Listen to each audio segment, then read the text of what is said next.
Hey guys, Data Orchestration Guru here back with another banger. So today, what we're going to be going through is not all, but the coolest new features included in the Airflow 2.5 release.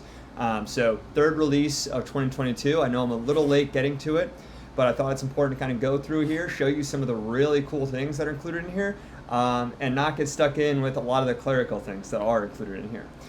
So let's get into it.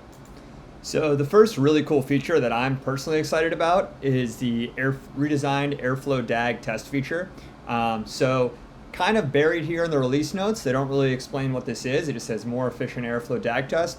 But what's really happening here is the Airflow community, which I am a part of, so I guess we have improved the speed of the Airflow DAG test. So instead of needing to cold start an Airflow scheduler every time you want to run a DAG test, there's actually a for loop now that's running behind the scenes, testing your DAGs, automatically running them, so you don't have to worry about manually doing it. And so when you actually want to run Airflow DAG test, you already have that information available. You don't need to do a cold start of a new instance, and it's just available to you right then and there.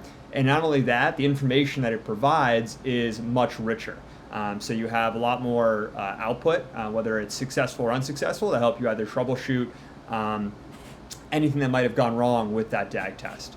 So really cool feature, and I just wanted to bring this to everyone's attention since the changelogs don't do a really great job of broadcasting it. So the second feature that I'm also really excited about is the ability to add user comments to task instances and DAG runs. So with this is, instead of when you want to link to a task or alert someone, hey, these are some details that might have caused this task to fail, having to mark those externally, linking it back to Airflow, kind of became a hassle where someone messages you saying, hey, there's a problem with this task. Well, which one? Which task run? Which DAG run? How do I find it?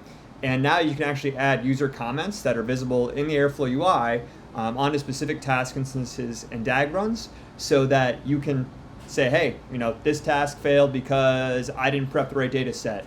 Or, hey, I want John to come in here and take a look at this. Looks like there's an issue that I don't know how to solve.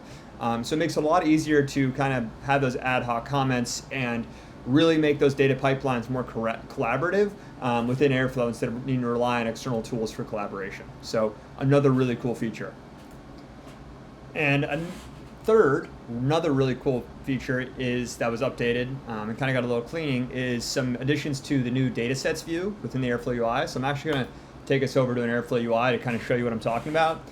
So in case you haven't heard of the dataset view, right now within Airflow, instead of needing to rely on the traditional task-driven view, you can now actually add and define your datasets within Airflow, so you can understand how a dataset is actually consumed and run across a environment. So we're not just restricted to a single DAG, but you can see this field engineering data set going from S3 to Snowflake, and actually being processed by these three different DAGs. So you see data set aware DAG 1, 2, and 3, and it's moving through those different DAGs here.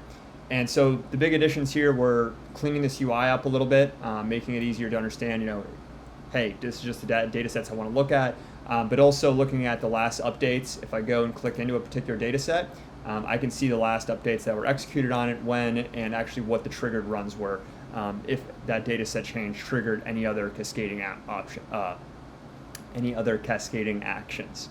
So really great quality of life feature, and I'm excited to see kind of more releases come out to enrich the data-driven scheduling as well, because I think it's really important as we get into a more loosely coupled world. Some other really cool kind of quality of life features. If we go up here, the Airflow exception for external task sensors, you're no longer going to get a hanging indefinitely task if a external task sensor fails. So a big problem before was, hey, if I'm using an external task sensor, if that task doesn't complete that it's supposed to sense, then it's going to hang indefinitely instead of throwing a failed state.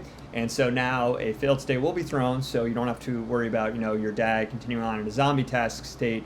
It will actually fail and send an error message, so you know what went wrong. So another good quality of life feature to have.